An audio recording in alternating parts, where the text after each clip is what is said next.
March 8, 2014, 12:41 a.m. A Boeing 777 pushes back from the gate at Kuala Lumpur International Airport. Flight MH370 to Beijing, 227 passengers. 12 crew, routine, ordinary, nothing about this flight should be memorable. The captain is Zahiri Ahmed Shah, 53 years old, with 18,000 hours of flight experience. The first officer is Farik Abdul Hamid, 27. This is his final training flight before full certification. The plane takes off at 12:41 a.m. It climbs to its cruising altitude of 35,000 feet. The flight path is straight north toward Beijing. The autopilot is engaged. Everything is normal. At 1:19 a.m., the plane approaches the border between Malaysian and Vietnamese airspace. Kuala Lumpur Air Traffic Control says, Malaysian 370, contact Ho Chi Minh, good night. The captain responds, good night, Malaysian 370. Those are the last words ever heard from MH370. 2 minutes later, the transponder stops transmitting. The plane vanishes from civilian radar, just gone, like it was never there. Ho Chi Minh Control never receives contact. They wait. Nothing. At 2:03 a.m., they alert Kuala Lumpur. Where is MH370? The search has not yet begun. The plane has already been missing for 44 minutes. What nobody knew at the time was that Malaysian military radar had tracked the plane. After disappearing from civilian radar, MH370 made a sharp turn to the southwest. It flew back across the Malay Peninsula. Someone was in control. The plane flew up the Strait of Malacca. Military radar tracked it until 2:22 a.m. when it went beyond radar range, 200 nautical miles northwest of Penang. The plane was now flying in the wrong direction, heading nowhere. The plane had been airborne for over an hour after disappearing from civilian radar. Why didn't the military scramble jets? The Malaysian Air Force had watched the blip on their screens and assumed it was a friendly aircraft. It wasn't investigated. Here's where the story becomes both remarkable and heartbreaking. The plane was out of radar range, but it was not silent. The aircraft's satellite communication system, ACARS, which had been disabled, still sent automatic hourly pings to a satellite. These were not messages, they were handshakes, automatic electronic pings sent by the satellite terminal just to say, I'm still here.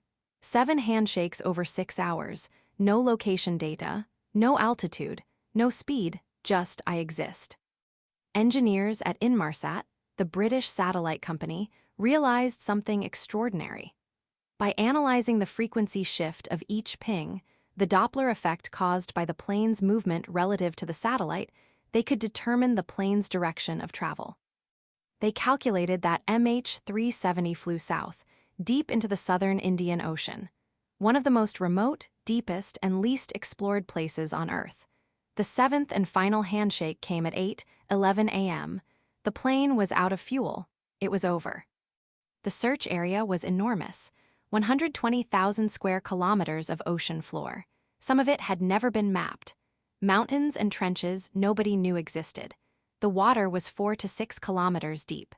Searching for a plane here is like looking for a needle in a field of needles. The international search effort became the most expensive in aviation history. 50 million. Ships from Australia, China, and Malaysia, underwater drones, sonar mapping of ocean floor never before seen by human eyes, years of searching. They found nothing. The main wreckage was never located. But in 2015, something washed up on the shores of Reunion Island, 4,000 kilometers from the search zone. A piece of an airplane wing. A flaperon, from a Boeing 777. From MH370. Over the following years, more debris washed up.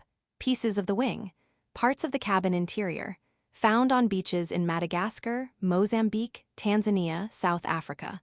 Ocean currents had carried them thousands of kilometers.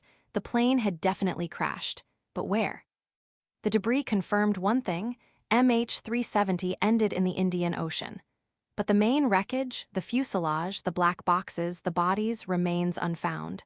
239 people, years later, still missing. So what happened? 3 main theories. 1. A catastrophic event. A fire, a decompression. The crew was incapacitated.